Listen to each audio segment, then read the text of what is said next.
ಲೂಕರ ಶುಭ ಸಂದೇಶ 12ನೇ ಅಧ್ಯಾಯ 41-48. ಆಗ ಪೇತ್ರನು, ಸ್ವಾಮಿ, ನೀನು ಈ ಸಾಮ್ಯವನ್ನು ನಮಗೆ ಮಾತ್ರ ಹೇಳುತ್ತೀಯೋ, ಎಲ್ಲರಿಗೂ ಹೇಳುತ್ತೀಯೋ ಎಂದು ಕೇಳಲು ಸ್ವಾಮಿ ಹೇಳಿದ್ದೇನೆಂದರೆ, ಹೊತ್ತಿಗೆ ಅಶನಕ್ಕೆ ಬೇಕಾದದ್ದನ್ನು ಅಳೆದುಕೊಡುವುದಕ್ಕಾಗಿ ಯಜಮಾನನು ತನ್ನ ಮನೆಯವರ ಮೇಲೆ ನೇಮಿಸಿದ ನಂಬಿಗಸ್ತನೂ ವಿವೇಕಿಯೂ ಆಗಿರುವ ಮನೆವಾರ್ತೆಯವನು ಯಾರು? ಯಜಮಾನನು ಬಂದು ಯಾವ ಆಳು ಹೀಗೆ ಮಾಡುವುದನ್ನು ಕಾಣುವನೋ ಆ ಆಳು ಧನ್ಯನು. ಅಂಥವನನ್ನು ಅವನು ತನ್ನ ಎಲ್ಲ ಆಸ್ತಿಯ ಮೇಲೆ ನೇಮಿಸುವನು ಎಂದು ನಿಮಗೆ ಸತ್ಯವಾಗಿ ಹೇಳುತ್ತೇನೆ. ಆದರೆ ಆ ಆಳು, ನನ್ನ ಯಜಮಾನನು ಬರುವುದಕ್ಕೆ ತಡಮಾಡುತ್ತಾನೆ ಅಂತ ತನ್ನ ಮನಸ್ಸಿನಲ್ಲಿ ಅಂದುಕೊಂಡು ಗಂಡಾಳು ಹೆಣ್ಣಾಳುಗಳನ್ನು ಹೊಡೆಯುವುದಕ್ಕೂ ತಿಂದು ಕುಡಿದು ಅಮಲೇರುವುದಕ್ಕೂ ತೊಡಗಿದರೆ, ಅವನು ನೆನಸದ ದಿನದಲ್ಲಿಯೂ ತಿಳಿಯದ ಗಳಿಗೆಯಲ್ಲಿಯೂ ಆ ಆಳಿನ ಯಜಮಾನನು ಬಂದು ಅವನನ್ನು ಕಠಿಣವಾಗಿ ಹೊಡಿಸಿ ಅಪನಂಬಿಗಸ್ತರಿಗೆ ಆಗತಕ್ಕ ಗತಿಯನ್ನು ಅವನಿಗೆ ನೇಮಿಸುವನು. ತನ್ನ ಯಜಮಾನನ ಚಿತ್ತವನ್ನು ತಿಳಿದ ಆಳು ಸಿದ್ಧ ಮಾಡದೆ ಹೋದರೆ ಅಥವಾ ಅವನ ಚಿತ್ತಕ್ಕನುಸಾರ ನಡೆಯದಿದ್ದರೆ ಅವನು ಬಹಳ ಪೆಟ್ಟು ತಿನ್ನುವನು. ತಿಳಿಯದೆ ಪೆಟ್ಟುಗಳಿಗೆ ಯೋಗ್ಯವಾದ ನಡೆಸಿದವನು ಸ್ವಲ್ಪ ಪೆಟ್ಟು ತಿನ್ನುವನು. ಯಾವನಿಗೆ ಬಹಳವಾಗಿ ಕೊಟ್ಟದೆಯೋ ಅವನ ಕಡೆಯಿಂದ ಬಹಳವಾಗಿ ನಿರೀಕ್ಷಿಸಲ್ಪಡುವುದು. ಇದಲ್ಲದೆ ಯಾವನ ವಶಕ್ಕೆ ಬಹಳವಾಗಿ ಒಪ್ಪಿಸಿದೆಯೋ ಅವನ ಕಡೆಯಿಂದ ಇನ್ನೂ ಹೆಚ್ಚಾಗಿ ಕೇಳುವರು. ಇಂದಿನ ವಾಕ್ಯ ತಿಳಿಯಪಡಿಸ್ತಾ ಹೋಗ್ತದೆ. ಆಗ ಪೇತ್ರನು ಕೇಳ್ತಾನೆ, ಸ್ವಾಮಿ, ನೀನು ಈ ಸಾಮ್ಯವನ್ನು ನಮಗೆ ಮಾತ್ರ ಹೇಳ್ತೀಯೋ, ಎಲ್ಲರಿಗೂ ಹೇಳುತ್ತೀಯೋ ಎಂದು ಕೇಳಲು ಸ್ವಾಮಿ ಹೇಳಿದ್ದೇನೆಂದರೆ, ಹೊತ್ತಿಗೆ ಅಶನಕ್ಕೆ ಬೇಕಾದದನ್ನು ಅಳೆದುಕೊಳ್ಳುವುದಕ್ಕಾಗಿ ಯಜಮಾನನು ತನ್ನ ಮನೆಯವರ ಮೇಲೆ ನೇಮಿಸಿದ ನಂಬಿಗಸ್ತನು ವಿವೇಕಿಯೂ ಆಗಿರುವ ಮನೆವಾರ್ತೆಯವನು ಯಾರು? ಏನ್ ಹೇಳ್ತಾರೆ ನೋಡಿ.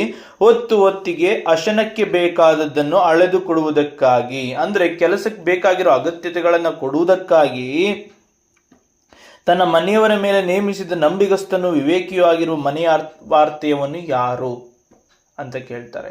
ಅಂದ್ರೆ ಎಲ್ಲವನ್ನ ಯಾರ ಅಧೀನಕ್ಕೆ ಕೊಟ್ಟಿದ್ದಾರೆ?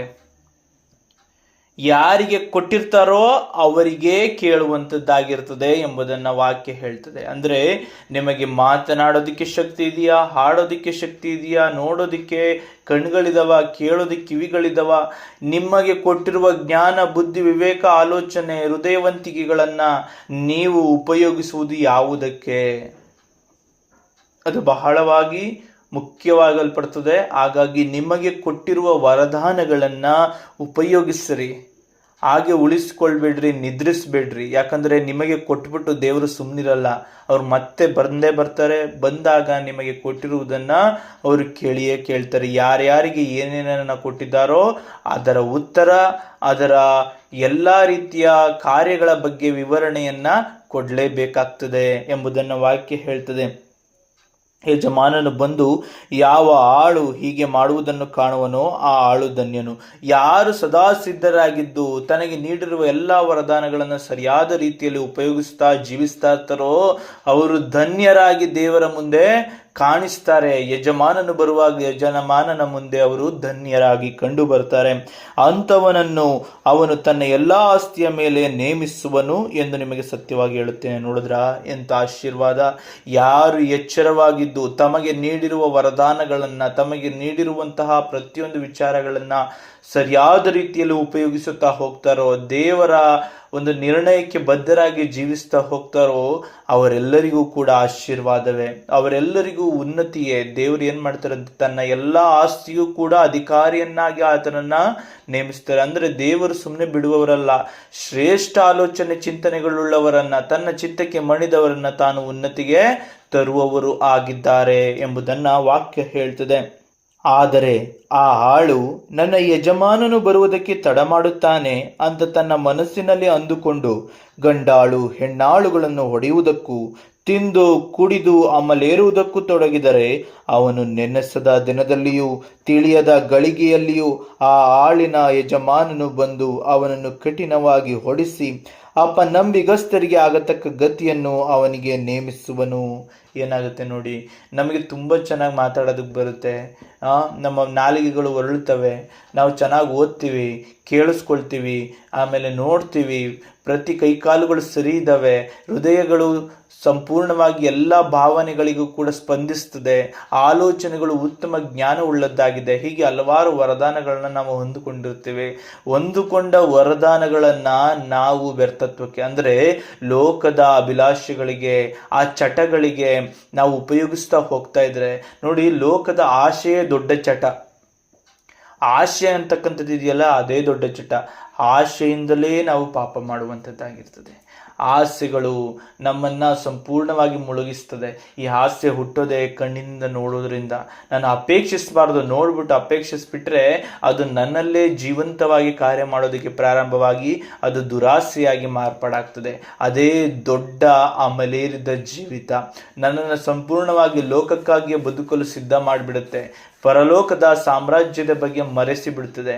ಇಂತಹ ವ್ಯರ್ಥತ್ವದ ಜೀವಿತವನ್ನು ಜೀವಿಸ್ತಾ ಇದ್ರೆ ನಾವು ಏನಾಗುತ್ತೆ, ನನ್ನ ದೇವರು ಬಂದಾಗ ಅವರು ಸಮಯವಲ್ಲದ ಸಮಯದಲ್ಲಿ ಬಂದ್ಬಿಡ್ತಾರೆ. ಬಂದಾಗ ಅವ್ರು ನೋಡಿ ಏನು ಮಾಡ್ತಾರಂತೆ, ಅಪ್ಪ ನಂಬಿಗಸ್ತನಿಗೆ ಏನು ಮಾಡಬೇಕೋ ಅದನ್ನು ಮಾಡ್ತಾರೆ. ಅಂದರೆ ಅವರನ್ನು ಬಿಡೋದಿಲ್ಲ. ನೋಡಿ, ಯಾರು ಶ್ರೇಷ್ಠ ಆಳಾಗಿದ್ದಾನೋ, ಯಾರು ಶ್ರೇಷ್ಠ ಮನೆಯ ಕೆಲಸದವನಾಗಿದ್ದಾನೋ ಅವನನ್ನು ಅತಿ ಉನ್ನತವಾಗಿ ಬೆಳೆಸುವ ದೇವರು. ಯಾರು ನಷ್ಟಪಡಿಸ್ತಾ ಇದ್ದಾನೋ, ಯಾರು ತಾನು ನೀಡಿದಂಥವುಗಳನ್ನು ಸರಿಯಾದ ರೀತಿಯಲ್ಲಿ ಉಪಯೋಗಿಸ್ತಾ ಇಲ್ವೋ ಅವರನ್ನು ಅಷ್ಟೇ ನಾಶನಕ್ಕೆ ತಪ್ಪಲು ಅವರು ಸಿದ್ಧರಿರ್ತಾರೆ ಅನ್ನೋದನ್ನು ತಿಳ್ಕೊಳ್ರಿ. ನಮಗೆ ನೀಡುವ ಪ್ರತಿಯೊಂದು ಕೂಡ ನಮ್ಮನ್ನು ಪ್ರೀತಿಸಿ ಕೊಟ್ಟಿರ್ತಾರೆ. ಆದರೆ ಆ ಪ್ರೀತಿಯಿಂದ ಕೊಟ್ಟಂತಹ ವಿಚಾರಗಳನ್ನು ಸರಿಯಾದ ರೀತಿಯಲ್ಲಿ ಉಪಯೋಗಿಸಿಕೊಳ್ಳದೆ ಹೋದರೆ ಅವರ ಕೋಪಕ್ಕೆ ಗುರಿ ಆಗ್ತೀವಿ. ಆ ಪ್ರೀತಿ ಶ್ರೇಷ್ಠವಾದದ್ದು. ಪ್ರೀತಿಗೆ ದ್ರೋಹ ಮಾಡಿದಾಗ ದೇವರು ಅಷ್ಟೇ ಶಿಕ್ಷೆಯನ್ನು ಕೂಡ ನೀಡುವವರಾಗಿರ್ತಾರೆ ಎಂಬುದನ್ನ ಮರೆಯಬೇಡಿ. ತನ್ನ ಯಜಮಾನನ ಚಿತ್ತವನ್ನು ತಿಳಿದ ಆಳು ಸಿದ್ಧ ಮಾಡದೆ ಹೋದರೆ, ನೋಡಿ, ತನ್ನ ಯಜಮಾನನ ಚಿತ್ತವನ್ನು ತಿಳಿದ ಆಳು, ಗೊತ್ತಿರೋನು, ನನ್ನ ಯಜಮಾನನಿಗೆ ಬಗ್ಗೆ ತಿಳ್ಕೊಂಡಿರೋನು, ಸಿದ್ಧ ಮಾಡದೆ ಹೋದರೆ, ಕೆಲಸಗಳನ್ನ ಅವರಿಗೆ ಬೇಕಾದಂತಹ ರೀತಿಯಲ್ಲಿ ನಾವು ಮಾಡದೆ ಹೋದರೆ, ಅಥವಾ ಅವನ ಚಿತ್ತಕ್ಕನುಸಾರ ನಡೆಯದಿದ್ದರೆ, ಅವರಿಗೆ ಏನು ಯಜಮಾನನು ಮೆಚ್ಚುತ್ತಾರೋ ಆ ರೀತಿಯಲ್ಲಿ ಜೀವಿಸದೆ ಹೋದರೆ ಅವನು ಬಹಳ ಪೆಟ್ಟು ತಿನ್ನುವನು, ಅವನಿಗೆ ಸರಿಯಾಗಿ ಶಿಕ್ಷೆ ಇರ್ತವೆ ಅನ್ನೋದನ್ನ ಹೇಳ್ತಾರೆ. ಅಂದರೆ ನೋಡಿ, ನಾವೆಲ್ಲರೂ ಈಗ ವಾಕ್ಯಗಳನ್ನು ಓದ್ತೀವಿ. ದೇವರು ನಮಗೆ ಅತಿ ಉನ್ನತವಾದ ಶಿಕ್ಷಣವನ್ನು ನೀಡ್ತಾರೆ. ದೇವರು ಯಾವ ರೀತಿಯಲ್ಲಿದ್ದಾರೆ, ದೇವರು ಯಾವ ರೀತಿಯಲ್ಲಿ ನಮ್ಮನ್ನ ನೋಡ್ತಾ ಇದ್ದಾರೆ, ದೇವರು ಯಾವ ರೀತಿಯಲ್ಲಿ ನಮ್ಮನ್ನು ಮೆಚ್ಚುತ್ತಾರೆ, ದೇವರು ಯಾವ ರೀತಿಯಲ್ಲಿ ನಮ್ಮನ್ನು ಪ್ರೀತಿಸ್ತಾರೆ, ದೇವರು ಯಾವ ರೀತಿಯಲ್ಲಿ ಕರುಣಿಸ್ತಾರೆ, ದೇವರು ಯಾವ ರೀತಿಯ ಕಾರ್ಯಗಳನ್ನು ಮಾಡ್ತಾರೆ, ದೇವರು ಯಾವ ರೀತಿ ನಮ್ಮನ್ನು ನೋಡ್ತಾ ಇರ್ತಾರೆ, ದೇವರು ಯಾವ ರೀತಿಯಲ್ಲಿ ನಮ್ಮಲ್ಲಿ ಕೆಲವೊಂದು ವಿಚಾರಗಳನ್ನು ಬಯಸ್ತಾ ಇರ್ತಾರೆ, ಇವೆಲ್ಲವನ್ನ ವಾಕ್ಯ ನಮಗೆ ಸ್ಪಷ್ಟವಾಗಿ ತಿಳಿಯಪಡಿಸ್ತಾ ಹೋಗುತ್ತೆ. ದೇವರು ಯಾವತ್ತೂ ಕೆಡುಕನ್ನು ಪ್ರೋತ್ಸಾಹಿಸೋದಿಲ್ಲ, ದೇವರು ಯಾವತ್ತೂ ಪಾಪವನ್ನು ಪ್ರೋತ್ಸಾಹಿಸೋದಿಲ್ಲ, ದೇವರು ಯಾವತ್ತೂ ಕೆಟ್ಟ ಆಲೋಚನೆಗಳನ್ನು ಪ್ರೋತ್ಸಾಹಿಸೋದಿಲ್ಲ, ದೇವರು ಯಾವತ್ತೂ ಬೇರೆಯವರಿಗೆ ಕೆಡುಕಾಗಲಿ ಅಂತ ಒಬ್ಬ ವ್ಯಕ್ತಿ ಹೇಳ್ತಾ ಇದ್ರೆ ಅವನನ್ನು ಆಶೀರ್ವದಿಸೋದಿಲ್ಲ. ಇವೆಲ್ಲವೂ ಎಲ್ಲರಿಗೂ ಗೊತ್ತಿರುವ ವಿಚಾರ. ತಪ್ಪು ದೇವರ ಮೆಚ್ಚೋದಿಲ್ಲ, ಕೆಟ್ಟದು ದೇವರು ಮೆಚ್ಚೋದಿಲ್ಲ, ಪಾಪ ದೇವರು ಮೆಚ್ಚೋದಿಲ್ಲ, ದ್ರೋಹ ದೇವರು ಮೆಚ್ಚೋದಿಲ್ಲ, ಒಳಸಂಚು ದೇವರು ಮೆಚ್ಚೋದಿಲ್ಲ. ಈ ಎಲ್ಲ ವಿಚಾರಗಳನ್ನು ಕೂಡ ಮ್ಯಾಕ್ಸಿಮಮ್ ಜನರು ತಿಳ್ಕೊಂಡಿದ್ದಾರೆ. ಅದಕ್ಕಿಂತ ಹೆಚ್ಚಿನ ವಿಚಾರಗಳನ್ನು, ಗ್ರಂಥವನ್ನು, ಪವಿತ್ರ ಬೈಬಲ್ ಗ್ರಂಥವನ್ನು ಓದಿದ ಪ್ರತಿಯೊಬ್ಬರು ಕೂಡ ತಿಳ್ಕೊಳ್ತಾ ಹೋಗ್ತಾರೆ. ಹಾಗೆ ತಿಳಿದ ವ್ಯಕ್ತಿ, ತಿಳಿದುಕೊಂಡಿರೋ ವಿಚಾರಗಳು ಎಲ್ಲರೂ ಕೂಡ ಒಂದು ಸ್ವಲ್ಪ ಮಟ್ಟದಲ್ಲಿ ತಿಳ್ಕೊಂಡಿರ್ತಾರೆ, ಪರಿಪೂರ್ಣವಾಗಿ ತಿಳಿದವರು ಕೂಡ ಇರ್ತಾರೆ. ಆದರೆ ತಿಳಿದುಕೊಂಡಷ್ಟನ್ನು ನಾವು ಸರಿಯಾಗಿ ಮಾಡದೆ ಹೋದರೆ ನಮಗೆ ಅತಿ ಹೆಚ್ಚಿನ ಪೆಟ್ಟು ಅಂದರೆ ಶಿಕ್ಷೆ ದೊರೆಯುತ್ತದೆ ಎಂಬುದಾಗಿ ವಾಕ್ಯ ಸ್ಪಷ್ಟವಾಗಿ ತಿಳಿಯಪಡಿಸುತ್ತದೆ. ತಿಳಿಯದೆ ಪೆಟ್ಟುಗಳಿಗೆ ಯೋಗ್ಯವಾದುದನ್ನು ನಡೆಸಿದವನು ಸ್ವಲ್ಪ ಪೆಟ್ಟು ತಿನ್ನುವನು. ಗೊತ್ತಿಲ್ಲದೇನೆ ಅವನು ತಪ್ಪಾದ ಕೆಲಸವನ್ನು ಮಾಡಿಬಿಟ್ಟಿದ್ರೆ ಅಂಥವನಿಗೆ ಸ್ವಲ್ಪ ಶಿಕ್ಷೆ ಇರುತ್ತೆ, ಆದರೆ ಸ್ವಲ್ಪ ಇರ್ತದೆ. ಅಂದರೆ ನೋಡಿ, ಗೊತ್ತಿದ್ದು ಮಾಡುವವನಿಗೆ ಹೆಚ್ಚಿನ ಶಿಕ್ಷೆ, ತಿಳಿಯದೆ ಮಾಡುವವನಿಗೆ ಸ್ವಲ್ಪ ಶಿಕ್ಷೆ. ಒಟ್ಟಿನಲ್ಲಿ ಇಬ್ಬರಿಗೂ ಶಿಕ್ಷೆ ಇದ್ದೇ ಇರ್ತದೆ. ಒಂದನ್ನು ತಿಳ್ಕೊಳ್ರಿ, ಪಾಪವನ್ನ, ತಪ್ಪನ್ನ ತಪ್ಪು ಅಂತ ಗೊತ್ತಿಲ್ಲದೆ ಇರುವಂತಹ ಅಷ್ಟು ಮುಗ್ಧ ವ್ಯಕ್ತಿತ್ವಗಳು ಮ್ಯಾಕ್ಸಿಮಮ್ ಇಲ್ಲ. ಅರ್ಥ ಆಗ್ತಿದೆ ಅಲ್ವಾ? ಅವರು ಬುದ್ಧಿಹೀನರು, ಅಂಥ ವ್ಯಕ್ತಿತ್ವಗಳು ಯಾರಾದ್ರೂ ಇದ್ದರೆ ಅಂಥವ್ರು ಏನಾಗ್ತಾರೆ, ಅಂಥ ಕಾರ್ಯಗಳನ್ನು ಮಾಡ್ಬೋದೇನೋ. ಆದರೆ ನಾರ್ಮಲ್ ಆಗಿರುವಂಥ ಎಲ್ಲ ವ್ಯಕ್ತಿತ್ವಗಳಿಗೂ ಸರಿ ಯಾವುದು ತಪ್ಪು ಯಾವುದು ಮ್ಯಾಕ್ಸಿಮಮ್ ಗೊತ್ತಿರುತ್ತೆ. ಸುಳ್ಳು ಯಾವುದು ಸತ್ಯ ಯಾವುದು ಗೊತ್ತಿರ್ತದೆ ಅಲ್ವಾ? ಮೋಸ ಯಾವುದು, ಸರಿಯಾದ ಜೀವಿತ ಯಾವುದು ಗೊತ್ತಿರ್ತದೆ. ಹೀಗೆ ಎಲ್ಲ ಮ್ಯಾಕ್ಸಿಮಮ್ ಗೊತ್ತಿರುತ್ತೆ. ಸರಿ ತಪ್ಪುಗಳ ಬಗ್ಗೆ ಅರ್ಥ ಪ್ರತಿಯೊಬ್ಬ ಮನುಷ್ಯನಿಗೆ ಆಗ್ತದೆ. ಆದರೆ ಅತಿ ಹೆಚ್ಚಿನ ವಿವರಣೆಯು ಬೈಬಲ್ ಗ್ರಂಥದ ಆಧಾರಿತ ಜೀವಿತವನ್ನು ನಡೆಸುವವರಿಗೆ ಮಾತ್ರ ಗೊತ್ತಿರ್ತದೆ. ಹಾಗಾಗಿ ನಮಗೆ ಗೊತ್ತಿಲ್ಲದೆ ಮಾಡುವ ಪಾಪಕ್ಕೆ ಶಿಕ್ಷೆ ಕಡಿಮೆ, ಗೊತ್ತಿದ್ದೂ ಮಾಡುವ ಪಾಪಕ್ಕೆ ಶಿಕ್ಷೆ ಜಾಸ್ತಿ ಎಂಬುದನ್ನು ವಾಕ್ಯ ಹೇಳ್ತದೆ. ಇದಲ್ಲದೆ ಯಾವನ ವಶಕ್ಕೆ ಬಹಳವಾಗಿ ಒಪ್ಪಿಸಿದೆಯೋ ಅವನ ಕಡೆಯಿಂದ ಇನ್ನೂ ಹೆಚ್ಚಾಗಿ ಕೇಳುವರು. ಏನು ಹೇಳ್ತಾರೆ ನೋಡಿ, ಯಾರಿಗೆ ಹೆಚ್ಚಾಗಿ ಕೊಡಲ್ಪಟ್ಟಿದೆಯೋ, ಯಾರಿಗೆ ದೇವರು ಈತನಿಂದ ನನಗೆ ಈ ಕಾರ್ಯಗಳಾಗಬೇಕು, ಈತನಿಂದ ಈ ರೀತಿಯ ಕಾರ್ಯಗಳಾಗಬೇಕು ಅಂತ ತಿಳ್ಕೊಂಡು ಅವನಿಗೆ ಉಪಕರಣಗಳನ್ನ ಕೊಟ್ಟಿರ್ತಾರೆ ನೋಡಿ. ಗುದ್ದಲಿ ಆಗಿರ್ಬೋದು, ಆರೆ ಆಗಿರ್ಬೋದು, ಮತ್ತೊಂದು ಒಬ್ಬ ಕೂಲಿಯವನ್ನ ಮನೆಗೆ ಬರ್ತಾನೆ, ತೋಟದ ಕೆಲಸ ಮಾಡಬೇಕು, ಅವನಿಗೆ ಬೇಕಾಗಿರೋದನ್ನೆಲ್ಲ ನಾವು ಕೊಡ್ತೀವೋ ಇಲ್ವೋ. ಅದೇ ರೀತಿಯಲ್ಲಿ ದೇವರು ತನ್ನ ಕಾರ್ಯಕ್ಕಾಗಿ ಒಬ್ಬ ವ್ಯಕ್ತಿಯನ್ನ ನೇಮಿಸಿದ್ರೆ ಆ ವ್ಯಕ್ತಿಗೆ ಬೇಕಾದ ಸರ್ವವನ್ನ ಅವರು ಒದಗಿಸಿ ಕೊಡ್ತಾರೆ. ಕೊಟ್ಬಿಟ್ಟೆ ಅವರು ಕೊನೆಯಲ್ಲಿ ಸಂಜೆ ವೇಳೆಯಲ್ಲಿ ಅವನು ಸ್ಯಾಲ್ರಿ ತಗೊಳಕ್ ಬರ್ತಾನಲ್ಲ, ಸಂಜೆ ವೇಳೆಯಲ್ಲಿ ಅವನಿಂದ ಅಷ್ಟೇ ಪ್ರಮಾಣದ ಕೆಲಸ ಆಗಿದೆಯಾ ಇಲ್ವಾ ಅಂತನೂ ಪರೀಕ್ಷಿಸ್ತಾರೆ. ಇವರು ನಮ್ಮ ಯಜಮಾನರು ಮಲಗಿರುವ ಯಜಮಾನರಲ್ಲ, ಅಥವಾ ಹೆಂಗೋ ಒಂದು ಆಗಲಿ ಬಿಡು ಅಂತ ಹೇಳುವಂಥ ಯಜಮಾನರಲ್ಲ. ಇವರು ಪ್ರತಿಯೊಂದನ್ನು ಶಿಸ್ತುಬದ್ಧವಾಗಿ ಮಾಡ್ತಾರೆ. ಅದರಲ್ಲಿ ಉನ್ನತವಾಗಿ ಕೆಲಸ ಮಾಡುವವನನ್ನು ಗುರುತಿಸ್ತಾರೆ, ಅವನನ್ನು ಉನ್ನತವಾಗಿ ಬೆಳೆಸ್ತಾರೆ. ಕೆಲಸವನ್ನು ಸರಿಯಾಗಿ ಮಾಡದವನಿಗೆ ದಂಡನೆಯನ್ನು, ಶಿಕ್ಷೆಯನ್ನು ಕೂಡ ನೀಡ್ತಾರೆ. ಇಂತಹ ಸದೃಢವಾದ ಶಿಸ್ತಿನ ಯಜಮಾನರು ನಮ್ಮ ಯಜಮಾನರು. ಹಾಗಾಗಿ ನಾವೆಲ್ಲರೂ ತಿಳ್ಕೊಳ್ಬೇಕಾಗಿರೋದು ಇದನ್ನೇ, ಸತ್ಯವನ್ನು ಅರಿತಿದ್ದೀರಾ, ಸತ್ಯಪರರಾಗಿ ಜೀವಿಸಿರಿ, ಅದರ ಹೊರತಾಗಿ ಜೀವಿಸಿದರೆ ಶಿಕ್ಷೆ ಕಟ್ಟಿಟ್ಟ ಬುತ್ತಿ ಎಂಬುದನ್ನು ವಾಕ್ಯ ತಿಳಿ ಹೇಳ್ತದೆ. ಇಲ್ಲಿ ದೇವರು ನಮ್ಮಿಂದ ಅಪೇಕ್ಷಿಸುವುದನ್ನು ನಾವು ಮಾಡದೆ ಹೋದರೆ ನಮ್ಮ ಜೀವಿತವೂ ಕೂಡ ಕಠಿಣ ಪರಿಶ್ರಮಕ್ಕೆ ಗುರಿಯಾಗ್ತದೆ ಎಂಬುದನ್ನು ವಾಕ್ಯ ತಿಳಿ ಹೇಳ್ತದೆ. ಕಡು ಕೆಂಪಾದಂತಹ ವಿಚಾರಗಳು ನಮ್ಮಲ್ಲಿ ಇದ್ದರೆ ಇವತ್ತೇ ತೊಳೆದು ಕ್ಲೀನ್ ಮಾಡ್ಕೊಂಬಿಡಿ. ಮನಸ್ಸಿನಲ್ಲಿ ನೀವು ಬಿಟ್ಟು ಬಿಡದಂತಹ ದೊಡ್ಡ ಪಾಪ ಯಾವುದೂ ಇಲ್ಲ. ಎಲ್ಲವನ್ನು ಮನುಷ್ಯನು ಅವನ ಮನಸ್ಥಿತಿಯಿಂದ ಸದೃಢನಾಗಿ ನಿಂತು ಬಿಟ್ಬಿಡಬೇಕು ಅಂತ ನಿರ್ಧರಿಸಿದ್ರೆ ಅದು ಎಂಥದ್ದೇ ಆಗಿದ್ರೂ ಬಿಡಬಹುದು. ಯಾಕೆಂದ್ರೆ ಮನುಷ್ಯನಿಗೆ ಅಂತ ಶಕ್ತಿ ಇದೆ. ಅರ್ಥ ಆಗ್ತಿದೆ ಅಲ್ವಾ? ನನಗೆ ಒಂದು ಲೋಟದಲ್ಲಿ ನೀರಿದೆ ಅಂದ್ರೆ ನಾನು ಕುಡಿಬೇಕು ಅಂದ್ರೆ ಕುಡಿಬಲ್ಲೆ, ನಾನು ಬೇಡ ಅಂತಂದರೆ ಅದು ಕುಡಿಯೋದನ್ನೇ ಹಾಗೆ ಇರುವಂಥ ಸಾಮರ್ಥ್ಯ ನನಗಿದೆ. ಅರ್ಥ ಆಗ್ತಿದೆ ಅಲ್ವಾ? ಹಾಗಾಗಿ ಉತ್ತಮವಾದರ ಕಡೆಗೆ ಗಮನ ಹರಿಸಿರಿ, ಅವುಗಳನ್ನೇ ನಿಮ್ಮ ಜೀವಿತದಲ್ಲಿ ಸದಾ ಅಭ್ಯಸಿಸಿರಿ. ಅದರ ಮುಖಾಂತರವಾಗಿ ಕರ್ತನ ಮೆಚ್ಚುಗೆಗೆ ಸಿದ್ಧರಾಗಿ ಜೀವಿಸಿರಿ. ಯಜಮಾನರು ಸಂತೋಷಿಸಿದರೆ ನಿಮಗೆ ಏಳಿಗೆ, ಯಜಮಾನರು ಕೋಪಿತರಾದರೆ ನಿಮಗೆ ನಷ್ಟ, ನಿಮಗೆ ನಾಶನ. ಹಾಗಾಗಿ ಎಚ್ಚರ ವಹಿಸ್ರಿ. ಇಂದಿನ ವಾಕ್ಯ ಹೇಳುವ ಅದ್ಭುತ ವಾಕ್ಯದ ವಿವರಣೆಯನ್ನು ನಾವು ಇವಾಗಲೇ ತಿಳ್ಕೊಂಡ್ವಿ. ನನ್ನ ಯಜಮಾನನು ಯಾವಾಗ ಬರ್ತಾರೋ ಗೊತ್ತಿಲ್ಲ, ಆದರೆ ನನ್ನಿಂದ ಅಪೇಕ್ಷಿಸುವ ಪ್ರತಿಯೊಂದಕ್ಕೂ ಉತ್ತರ ಕೊಡಲು ನಾವು ಸಿದ್ಧರಿರಬೇಕು. ಇಲ್ಲದಿದ್ದರೆ ನಮ್ಮ ಕೆಲಸಗಳಲ್ಲಿ ಲೋಪ, ನಮ್ಮ ವಿಚಾರಗಳಲ್ಲಿ ಲೋಪವಿದ್ದರೆ ದೇವರ ಶಿಕ್ಷೆಗೆ ಪಾತ್ರರಾಗ್ತೀವಿ ಎನ್ನುವಂಥದ್ದನ್ನು ವಾಕ್ಯ ಹೇಳ್ತದೆ. ಹಾಗಾಗಿ ದೇವರು ನಮಗೆ ಕೊಟ್ಟಿರುವ ವರದಾನಗಳನ್ನು ಗುರುತಿಸಿ ಆ ವರದಾನಗಳನ್ನು ದೇವರಿಗಾಗಿ ಉಪಯೋಗಿಸಲು ಸದಾ ಸಿದ್ಧರಾಗೋಣ. ಅವರ ಕಾರ್ಯವು ಅತಿ ಶ್ರೇಷ್ಠವಾದದ್ದು. ಅವರು ತನ್ನ ಕಾರ್ಯಕ್ಕಾಗಿ ನೇಮಿಸಿರುವ ವ್ಯಕ್ತಿಗೆ ಆ ಕಾರ್ಯಕ್ಕೆ ಅಗತ್ಯವಾದ ಪ್ರತಿಯೊಂದನ್ನು ಒದಗಿಸಿ ಕೊಟ್ಟಿರ್ತಾರೆ. ಹಾಗಾಗಿ ನನ್ನ ಕೈಯಲ್ಲಿ ಆಗಲ್ಲ ಅನ್ನುವಂಥ ಮಾತುಗಳನ್ನು ನಿಮ್ಮಿಂದ ತೆಗೆದುಹಾಕ್ರಿ. ನಿಮಗೆ ಕೊಟ್ಟಿರುವ ಪ್ರತಿಯೊಂದು ಸ್ಥಾನಮಾನಗಳನ್ನು ಅದನ್ನು ಸಂಪೂರ್ಣವಾಗಿ ಜವಾಬ್ದಾರಿಯುತವಾಗಿ ನಡೆಸಿರಿ. ಅವುಗಳನ್ನು ಪರಿಪೂರ್ಣವಾಗಿ ನಡೆಸುತ್ತಾ ಕರ್ತನ ಮೆಚ್ಚುಗೆಗಾಗಿ ಜೀವಿಸಿರಿ. ಯಾವುದು ಶಾಶ್ವತವಲ್ಲ ಈ ಲೋಕದಲ್ಲಿ.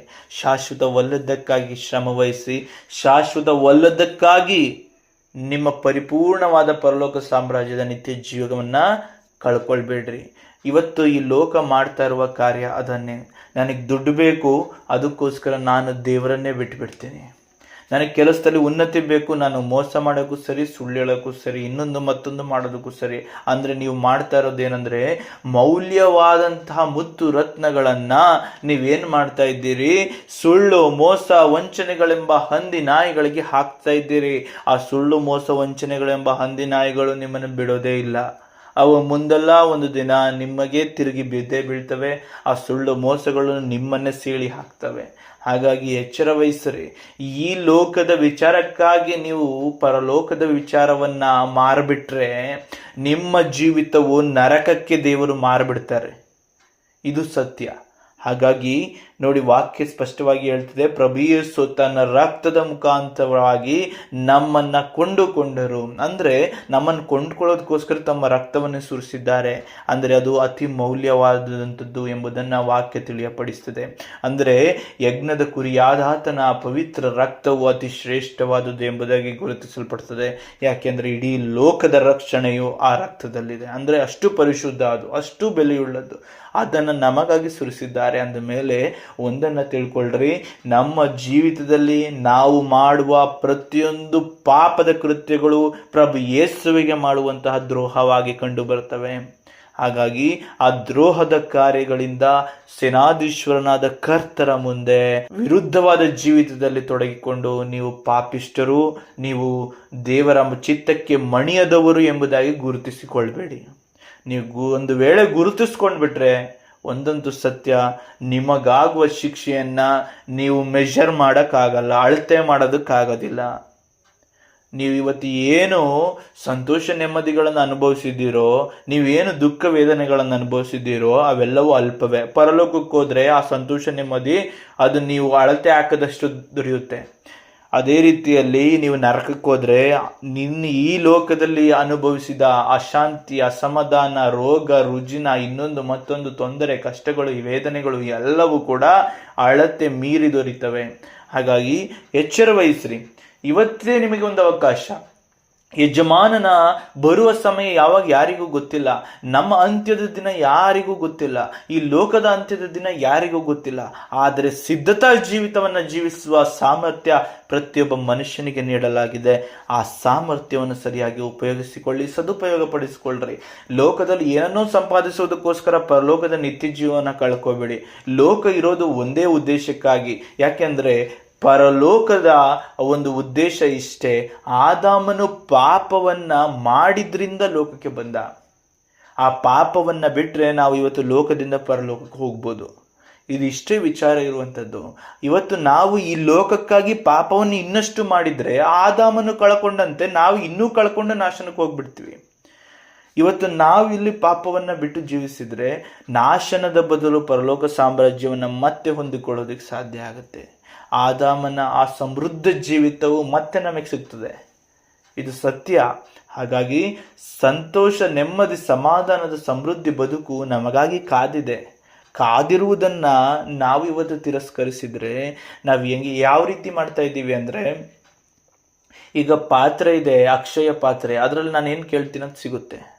ಆ ಪಾತ್ರೆಯನ್ನು ನಾನು ಏನು ಮಾಡ್ತಾ ಇದ್ದೀನಿ ಅಂದ್ರೆ ಯಾವುದೋ ವ್ಯರ್ಥತ್ವಕ್ಕಾಗಿ ಮಾರ್ಬಿಡ್ತಾ ಇದ್ದೀನಿ. ಮಾರ್ಬಿಟ್ಟು ಕಸಾಯಕ್ಕೆ ಹೋಗ್ತಾ ಇದ್ದೀನಿ, ಭಿಕ್ಷೆ ಬೇಡಕ್ಕೆ ಹೋಗ್ತಾ ಇದ್ದೀನಿ. ಇದನ್ನ ನಾವು ಈ ಲೋಕಕ್ಕೋಸ್ಕರ ಮಾಡುವ ಕಾರ್ಯಗಳು ಇದನ್ನೇ ತೋರ್ಪಡಿಸ್ತವೆ. ಅಕ್ಷಯ ಪಾತ್ರೆ ಅಂತಾರೆ ಅದು ಪರಿಶುದ್ಧತೆ. ಇವತ್ತು ಆ ಪರಿಶುದ್ಧತೆಯ ಪಾತ್ರೆಯೊಂದಿಗೆ ನಾನು ಪರಲೋಕಕ್ಕೆ ಹೋದ್ರೆ ನಾನು ಏನನ್ನೇ ಕೇಳಿಕೊಂಡರೂ ತಂದೆಯಾದ ದೇವರಿಂದ ನನಗೆ ದೊರೆಯುತ್ತದೆ. ನಾನು ಅಪರಿಶುದ್ಧನಾಗಿ ಕೊಳಕಾಗ್ಬಿಟ್ಟು ಆ ಪಾತ್ರೆಯನ್ನು ತೊಳಿದೇನೆ, ಏನೋ ಮಾಡ್ದೇನೆ ಬಿಸಾಕ್ಬಿಟ್ರೆ, ಬೇಡದೆಂಬುದಾಗಿ ನಾನು ಸಿದ್ಧಪಡಿಸ್ಬಿಟ್ರೆ, ಆ ಪರಿಶುದ್ಧತೆ ನನ್ನಿಂದ ತೊಲಗಿ ಹೋದರೆ ನನ್ನ ಜೀವಿತವು ಭಿಕ್ಷೆ ಬೇಡುವ ಜೀವನದಂತೆ, ಕಸಾಯುವವರ ಜೀವನದಂತೆ, ನನ್ನ ಬದುಕು ಸಂಪೂರ್ಣವಾಗಿ ನಶ್ವರವಾಗಿ ಬಿಡ್ತದೆ. ನನ್ನ ಬದುಕು ಸಂಪೂರ್ಣವಾಗಿ ಯಾವುದಕ್ಕೂ ಬೇಡವಾದಂತಹ ತರಗೆಲೆಯಂತೆ ಆಗ್ಬಿಡುತ್ತೆ. ನಾವು ಬರೀ ಬೆಂಕಿಗೆ ಮಾತ್ರ ಸಿದ್ಧರಾಗೋದಕ್ಕೆ ಸಾಧ್ಯ, ನಾವು ಬೆಂಕಿಗೆ ಮಾತ್ರ ಉಪಯೋಗ ಆಗಕ್ಕೆ ಸಾಧ್ಯ, ಆ ರೀತಿಲಿ ಆಗ್ಬಿಡ್ತೀವಿ. ಹಾಗಾಗಿ ನನ್ನ ಯಜಮಾನನು ತುಂಬಾ ಶ್ರೇಷ್ಠ ವ್ಯಕ್ತಿತ್ವ. ಆತನು ನಾನು ಉತ್ತಮ ಕಾರ್ಯಗಳನ್ನು ಮಾಡಲು ಯೋಗ್ಯನು ಎನ್ನುವುದನ್ನು ತೋರಿಸ್ಕೊಂಡ್ರೆ ಅವರು ನಮ್ಮನ್ನು ಅತಿ ಶ್ರೇಷ್ಠವಾಗಿ ಬೆಳೆಸ್ತಾರೆ. ನಾನು ಯೋಗ್ಯನಲ್ಲ ಅಂತ ತೋರಿಸ್ಕೊಂಡ್ರೆ ಅಷ್ಟೇ ಶಿಕ್ಷೆಯನ್ನು, ನರಕವನ್ನು ನಮಗೆ ಪ್ರಾಪ್ತಿಗೊಳಿಸ್ತಾರೆ. ಹಾಗಾಗಿ ನಿನ್ನ ವಾಕ್ಯದಂತೆ ಜೀವಿಸಲು ಬೇಕಾದ ಎಲ್ಲ ವರದಾನಗಳಿಗಾಗಿ ನಾವು ಪ್ರಾರ್ಥಿಸೋಣ. ನಮ್ಮನ್ನು ನಾವು ತಿದ್ದುಕೊಳ್ಳಲು ನಮ್ಮ ಮನಸ್ಸು ಸಿದ್ಧವಾಗಲಿ, ನಮ್ಮ ಜೀವಿತಗಳು ಸಿದ್ಧವಾಗಲಿ, ಸತ್ಯವನ್ನು ಅರ್ಥ ಮಾಡ್ಕೊಳ್ಳೋಕ್ಕೆ ನಮ್ಮ ಮನಸ್ಸು ಸಿದ್ಧವಾಗಲಿ. ಏನೇನೋ ಮಾಡ್ತಾ ಇದ್ದೀವಿ ಆದರೆ ವ್ಯರ್ಥವಾಗಿದೆ ಅಂತ ಗೊತ್ತಾದಾಗಾದರೂ ಬದಲಾಗದೆ ಹೋದರೆ ನಾವು ಆ ವ್ಯರ್ಥತ್ವದೊಂದಿಗೆ ನರಳಾಟಕ್ಕೆ ಗುರಿಯಾಗಿಬಿಡ್ತೇವೆ. ಹಾಗಾಗಿ ವ್ಯರ್ಥತ್ವವು ಯಾವತ್ತೂ ಲಾಭವನ್ನು ತಂದುಕೊಡಲ್ಲ, ಶ್ರೇಷ್ಠತ್ವವೇ ಲಾಭವನ್ನು ತಂದುಕೊಡೋದು. ಆ ಶ್ರೇಷ್ಠತ್ವವು ಕೇವಲ ದೇವರ ಚಿತ್ತದಂತೆ ಮಣಿಯುವುದೇ ಆಗಿದೆ. ಆ ದೇವರ ಚಿತ್ತಕ್ಕೆ ಮಣಿದು ಜೀವಿಸುವುದರ ಕಡೆಗೆ ನಮ್ಮ ಗಮನ ಹರಿಸಲ್ಪಡಲಿ, ಜ್ಞಾನವು ತೆರೆಯಲ್ಪಡಲಿ, ನಮಗೆ ತಿಳಿಸಲ್ಪಡಬೇಕಾದಂತಹ ಸತ್ಯ ವಿಚಾರಗಳು ತಿಳಿಸಲ್ಪಡಲಿ, ಆಧ್ಯಾತ್ಮಿಕ ಒಡೆಯರ ಚಿಂತನೆಗಳಿಗೆ ನಾವು ಮಣಿದು ಜೀವಿಸುವಂತಹ ಸಕಲ ಜ್ಞಾನ ವರದಾನಗಳು ನಮಗೆ ದೊರೆಯಲ್ಪಡಲಿ ಎಂಬುದಾಗಿ ತಂದೆಯಾದ ದೇವರನ್ನು ಪ್ರಾರ್ಥಿಸೋಣ. ಆಮೇನ್. ಪ್ರೀತಿ ಸ್ವರೂಪನ ತಂದೆ, ಕೃಪಾಳು ದೇವನ ಕರುಣಿಸುವ ಆತನ ಜೀವದಾಯಕನೇ ಹೌದು ಸ್ವಾಮಿ. ಈ ಲೋಕದ ವ್ಯರ್ಥತ್ವಕ್ಕಾಗಿ ಪರಲೋಕದ ಶ್ರೇಷ್ಠತ್ವವನ್ನೇ ಮಾರಿ ಬದುಕುತ್ತಿರುವ ಈ ಬದುಕುಗಳನ್ನು ಕ್ಷಮಿಸಿರಿ. ಈ ಬದುಕು ವ್ಯರ್ಥತ್ವಗಳ ಮುಖಾಂತರವಾಗಿ ಆಧ್ಯಾತ್ಮಿಕತೆಯನ್ನೇ ಸಾಯಿಸ್ತಾ ಇದೆ. ನಿತ್ಯ ಜೀವವನ್ನು ಹೊಂದಬಹುದಾದಂಥ ಅವಕಾಶಗಳನ್ನು ಸಂಪೂರ್ಣವಾಗಿ ಬಾಗಿಲುಗಳನ್ನು ಮುಚ್ಚಿಬಿಟ್ಟಿದೆ. ದೇವ, ನಮ್ಮನ್ನು ಕ್ಷಮಿಸಿರಿ, ನಮ್ಮನ್ನು ಮತ್ತೆ ನಿಮ್ಮೆಡೆಗೆ ಕರೆತನ್ನಿರಿ. ನಮ್ಮ ಲೋಪಗಳು, ಪಾಪಗಳು, ದೋಷಗಳು, ಈ ಲೋಕದ ಜೀವಿತಕ್ಕಾಗಿ ನಾವು ಮಾರಿದಂತಹ ಸತ್ಯ, ನೀತಿ, ನ್ಯಾಯ, ಪ್ರಾಮಾಣಿಕತೆಗಳಿಗಾಗಿ ನಿಮ್ಮಲ್ಲಿ ಕ್ಷಮಾಪಣೆಯನ್ನು ಬೇಡುತ್ತೇವೆ. ನಮ್ಮನ್ನು ಮತ್ತೆ ಹಿಂದಿರುಗಿಸಿರಿ, ಸತ್ಯದ ದಾರಿಯಲ್ಲಿ ಮುನ್ನಡೆಸಿರಿ. ತಂದೆಯಾದ ದೇವರ ಚಿತ್ತವನ್ನು ಅರಿತು ಜೀವಿಸುವ ಸೌಭಾಗ್ಯದ ಬದುಕಿನಲ್ಲಿ ನಾವು ಸಾಗಲು ಅನುಗ್ರಹಿಸಿರಿ. ನಮ್ಮ ಬದುಕು ಶ್ರೇಷ್ಠತ್ವದ ಕಡೆಗೆ ಸಾಗಲು ನಿಮ್ಮ ಮಹೋಪಕಾರಗಳು ಕಾರ್ಯ ಮಾಡಲಿ. ಪವಿತ್ರಾತ್ಮರ ಪ್ರಾಬಲ್ಯದಿಂದ ನಮ್ಮನ್ನು ಸಂಪೂರ್ಣವಾಗಿ ಆವರಿಸಿ ಬಲಪಡಿಸಿ ನಮ್ಮನ್ನು ಮುನ್ನಡೆಸಿರಿ ಎಂಬುದಾಗಿ ಪ್ರಭು ಯೇಸು ಕ್ರಿಸ್ತರ ಮುಖಾಂತರ ನಿಜ ದೇವರು, ನಿಜ ಕರ್ತರು ಆದ ಸೇನಾಧೀಶ್ವರನಾದ ಕರ್ತರೆ, ನಾವು ನಿಮ್ಮನ್ನು ಮನಪೂರ್ವಕವಾಗಿ ಪ್ರಾರ್ಥಿಸುತ್ತೇವೆ ತಂದೆಯೇ. ಆಮೇನ್.